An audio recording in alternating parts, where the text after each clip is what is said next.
Manchester ইউনাইটেডের গোলরক্ষক Onana clear করতে বল পাঠান মাঝ মাঠে। তখন ব্রাজিলিয়ান ডিফেন্সিভ মিডফিল্ডার কাসেমিরো দাঁড়িয়ে নিজেদের বক্সে।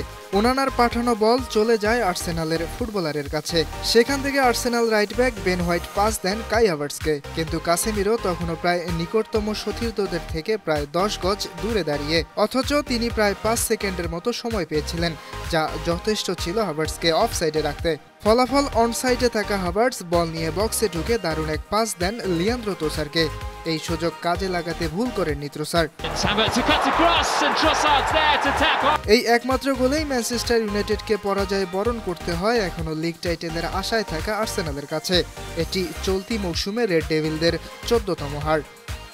শুধু এই ম্যাচেই নয়, আগের ম্যাচেও নিজের নামের সুবিচার করতে পারেননি রিয়াল মাদ্রিদের হয়ে 5 বার চ্যাম্পিয়ন্স লিগ জয়ী এই ব্রাজিলিয়ান। ক্রিস্টাল প্যালেসের বিপক্ষে তার একের পর এক দৃষ্টিকটু ভুলে ম্যানচেস্টার ইউনাইটেডকে হারতে হয়েছে 4-0 গোলে।